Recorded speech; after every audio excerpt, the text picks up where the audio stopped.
Hello friends, price action Telugu channel మిత్రులందరికీ స్వాగతం. ఈరోజు ఈ వీడియోలో ఒక స్టాక్ని మనం బాటంలో ఎలా ఐడెంటిఫై చేయాలి, ఐడెంటిఫై చేసేటప్పుడు ఏ పారామీటర్స్ అనేది మనం కన్సిడర్ చేసుకోవాలనేది చూద్దాం. అది ఫ్రెండ్స్, ఇక్కడ మనం ఇంతకుముందు చాలాసార్లు చెప్పుకున్నాం, వాల్యూమ్ అనేది ఒక ఫ్యూల్ లాంటిది. సో వాల్యూమ్ అనేది స్ట్రాంగ్గా వస్తుందా, వీక్గా ఉందా అంటే దీనివల్ల ఏమర్థమవుతుందంటే హెవీగా దీంట్లో బయర్స్ సెల్లర్స్ యాక్టివ్గా ఉన్నారా లేదా అనేది. రెండోది వచ్చేసరికి ప్రైస్ లేదా ప్రైస్ యాక్షన్ అనేది మనం ఫోకస్ చేస్తాం, లైక్ క్యాండిల్ స్టిక్ అంటే క్యాండిల్ ఎలా ఫామ్ అవుతుంది అనేది. ఇక థర్డ్ది వచ్చేసరికి రిలేటివ్ స్ట్రెంగ్త్ ఇండెక్స్, దీంట్లో ఎటువంటి డైవర్జెన్స్ ఏదైనా ఉందా అనేది కూడా చూస్తాం. అయితే ఫ్రెండ్స్, ఇక్కడ వాల్యూమ్ అంటే ఏంటి అంటే, సో ఫర్ ఎగ్జాంపుల్ నేను ఒక షేర్ బై చేశాను, మీరు ఒక షేర్ అనేది సెల్ చేశారు. సో ఈ రెండింటిని కలిపి మనం వాల్యూమ్ అంటాం అనమాట. అంటే combination of the buyers and sellers. Volume ఎక్కువగా ఉందంటే సింపుల్గా దాంట్లో ఎక్కువగా బయింగ్ సెల్లింగ్ అనేది జరుగుతూ ఉంది. Okay, first point. అయితే వాల్యూమ్ అనేది ఎక్కడ ఎలా ఫామ్ అవుతుంది, that is called location. For example మనం ఒక బాటమ్ అనేది ఐడెంటిఫై చేయాలనుకోండి. ఇప్పుడు ఇక్కడ నుంచి మార్కెట్ కిందకి వెళ్తుందని చెప్పేసి చాలామంది సెల్ చేస్తూ ఉంటారు. బట్ ఇది ఒక మంచి సపోర్ట్ అని తెలిసిందనుకోండి, బయర్ ఏం చేస్తుంటాడు, ఇక్కడ బై చేస్తూ ఉంటాడు. సో ఎప్పుడైతే వీళ్ళిద్దరూ మీట్ అవుతారో హెవీగా వాల్యూమ్ అనేది పార్టిసిపేట్ అవుతుంది. అప్పుడు మనం ఇక్కడ క్యాండిల్ గన ఒక రిజెక్షన్ క్యాండిల్ లేదా చిన్న డోజీ అనేది ఫామ్ అయిందంటే అది ప్రాబబ్లీ అక్కడ బాటమ్ అనేది క్రియేట్ చేస్తుంది, స్టాక్ అనేది మనకు అర్థమవుతుంది. ఇక రెండవది వచ్చేసరికి రిలేటివ్ స్ట్రెంగ్త్ ఇండెక్స్ అని చెప్పాం కదా. ఫర్ ఎగ్జాంపుల్ స్టాక్ అనేది లోవర్లో క్రియేట్ చేసుకుంటూ వెళుతుంది, బట్ ఆర్ఎస్ఏ మాత్రం హైర్ హైస్ క్రియేట్ చేసుకుంటూ వెళ్తుంది. దిస్ ఈజ్ కాల్డ్ డైవర్జెన్స్ అనమాట. ప్రైస్ ఏమో డ్రాప్ అవుతుంది down side and relative strength index ఏమో అప్ సైడ్ వెళ్తూ ఉంది. సో ఆర్ఎస్ఐ అప్ సైడ్ ఉంది కాబట్టి దీన్ని మనం పాజిటివ్ డైవర్జెన్స్గా కన్సిడర్ చేస్తాం. అయితే ఫ్రెండ్స్, ఇక్కడ మనం అబ్జర్వ్ చేస్తే రీసెంట్గా నేను ఇండికేటర్స్ అనేది యాడ్ చేస్తున్నాను. వాల్యూమ్ అనేది యాడ్ చేశాను. దాని తర్వాత రిలేటివ్ స్ట్రెంగ్త్ ఇండెక్స్ అనేది కూడా యాడ్ చేశాను. ఓకే, రెండు కూడా ఇంపార్టెంట్ ఇండికేటర్స్. ఫస్ట్ చూడండి, ప్రైస్ యాక్షన్ ప్రకారం మనకి ప్రీవియస్గా ఇక్కడ బ్రేక్అవుట్ అయింది. ఈ ప్రైస్ దగ్గరికి వెళ్ళగానే స్టాక్ అనేది ఏమైంది, కిందకి వెళ్ళిపోయింది. మళ్ళీ ఇదే ప్రైస్కి వచ్చిన తర్వాత మళ్ళీ కిందకి వెళ్ళిపోయింది. డెఫినెట్గా దీన్ని మనం రెసిస్టెన్స్ అంటాం.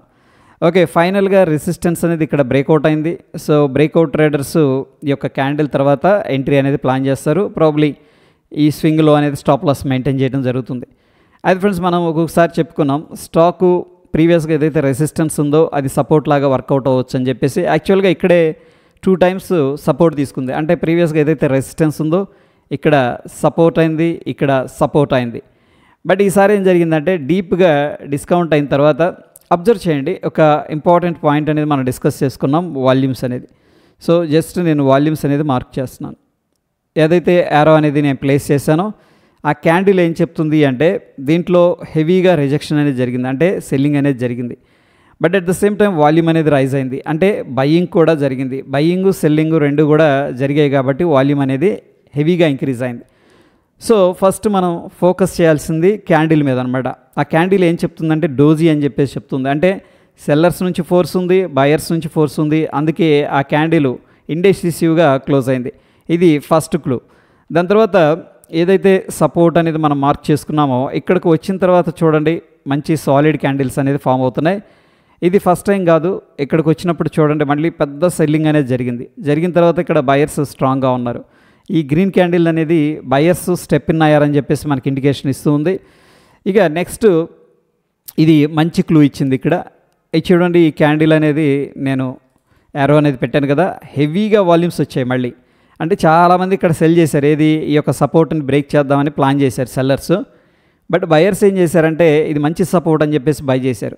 సో అందుకని సెల్లింగ్ ఫోర్స్ స్ట్రాంగ్గా ఉంది, బయింగ్ ఫోర్స్ స్ట్రాంగ్గా ఉంది. ఈ రెండు కలవడం వల్ల డోజీ ఇండెసిసివ్ క్యాండిల్ అనేది ఫామ్ అయింది. డెఫినెట్గా ఇది ఇండెసిసివ్ క్యాండిల్. అయితే ఫ్రెండ్స్, ఇండెసిసివ్ క్యాండిల్ ఫామ్ అయిన తర్వాత మనం కొద్దిగా సాలిడ్ క్యాండిల్ అనేది వచ్చిందనుకోండి, దీన్ని మనం బుల్లిష్ మారుబోజు అనుకోవచ్చు. అఫ్కోర్స్ ఎగ్జాక్ట్ పర్ఫెక్ట్గా బుల్లిష్ మారుబోజు కాదు, బట్ సాలిడ్ గ్రీన్ క్యాండిల్ అంటే బయర్స్ అనేవాళ్ళు స్ట్రాంగ్గా ఉన్నవారు అని చెప్పేసి ఈ క్యాండిల్ చెప్తుంది. అయితే ఫ్రెండ్స్, ఎప్పుడైతే ఇటువంటి క్యాండిల్ అనేది మనకి కనిపించిందో మనం ఆ యొక్క క్యాండిల్ మీద లాంగ్ ఎంట్రీ అనేది ప్లాన్ చేసుకోవచ్చు. ఆ యొక్క స్వింగ్లో అనేది స్టాప్ లాస్ అయితే పెట్టుకోవచ్చు. ఎనీహౌ ఇక్కడ నుంచి కూడా స్టాక్ అయితే మంచి పాయింట్స్ అయితే ఇచ్చింది. అరౌండ్ 256 పాయింట్స్ మూవ్ అయిందనమాట. సో ఇది ఇంపార్టెంట్ సపోర్ట్ దగ్గరకు వచ్చింది. వాల్యూమ్స్ యాక్టివిటీని మనం అబ్జర్వ్ చేసాం. అండ్ ఎనదర్ ఇండికేటర్ వచ్చేసరికి మనకి relative strength index. For example friends, దీంతో మనం ఎలా అనాలిసిస్ అనేది చేస్తామంటే, ఇక్కడ చూడండి లో అనేది క్రియేట్ చేసింది కదా, ఎనదర్ లో క్రియేట్ చేసింది కదా. సో ఇవన్నీ నేను ఒకసారి డిలీట్ చేస్తున్నాను. జస్ట్ నేను ఏంటంటే ఇక్కడ ఒక లో అనేది మార్క్ చేశాను. ఈ లో మార్క్ చేసిన తర్వాత గమనించండి, 2631 అనేది లో అనమాట. ఇక్కడ ఈ లోని బ్రేక్ చేసింది కదా, ఎనదర్ లో క్రియేట్ అయింది. సో ఆర్ఎస్ఐలో మాత్రం డిఫరెంట్గా ఉంది. సో ఆర్ఎస్ఐలో నేను ఒక ట్రెండ్ లైన్ లాగా డ్రా చేస్తున్నాను చూడండి. ఇది దీనికి సంబంధించిన లో అనమాట. బట్ అగైన్ ఇక్కడ ప్రైస్ బ్రేక్ చేసి లో అనేది క్రియేట్ చేసింది కాబట్టి ఆర్ఎస్ఐ కూడా ప్యారలల్గా ఫాలో అవ్వాలి. కానీ ఆర్ఎస్ఐ మాత్రం హై ఉంది. సో ప్రీవియస్ ఏదైతే లో ఉందో దానికంటే హై లో అనేది క్రియేట్ చేసింది. ఇది లో అనుకుందాం, ఇది హయ్యర్ లో అనమాట. So this is called a positive divergence. So simple, మనం relative strength index, volumes, candle sticks అనేది యూజ్ చేసుకొని డైవర్జెన్స్ ఉందా లేదా అనేది ఐడెంటిఫై చేసి మనం ఎంట్రీ మాత్రం ఈ యొక్క బయర్స్ స్టెప్ ఇన్ అయిన తర్వాత, అంటే బయర్స్ ఎంట్రీ అయిన తర్వాత మనం ఎంట్రీ తీసుకుంటే రిస్క్ అనేది చాలా తక్కువగా ఉంటుంది. సో ఇది డైవర్జెన్స్ ఉంది, వాల్యూమ్స్ క్లూ ఇస్తున్నాయి, క్యాండిల్ స్టిక్ మనకి ఇన్ఫర్మేషన్ ఇస్తుంది, బయర్స్ స్టెప్ ఇన్ అయ్యారు. We can take the risk అనమాట. This is called divergence and volume combination technique. So for example మనం ఇక్కడ ఎంట్రీ తీసుకున్నాం అనుకోండి, ప్రాబబ్లీ మన స్టాప్ లాస్ అనేది వెరీ స్మాల్గా ఉంది. ఇక్కడ మన స్టాప్ లాస్ అనేది మెయింటైన్ చేసుకోవచ్చు. బాటంలో ఒక స్టాక్ అనేది మనం ఐడెంటిఫై చేసాం.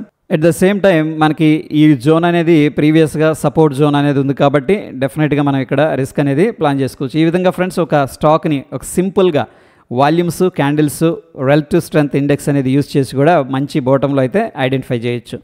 సో మీరు కూడా కొన్ని స్టాక్స్ అనేది తీసుకొని ఏది ఇంపార్టెంట్ సపోర్ట్ దగ్గర ఉన్నవి, డైవర్జెన్స్, వాల్యూమ్స్ అనేది ట్రాక్ చేయండి. ముఖ్యంగా హెవీ వాల్యూమ్స్ ఎక్కడ వస్తున్నాయి నేను ఆల్రెడీ స్క్రీన్ అయితే షేర్ చేశాను ఫ్రీ గ్రూప్లో అండ్ మన టెలిగ్రామ్ గ్రూప్లో.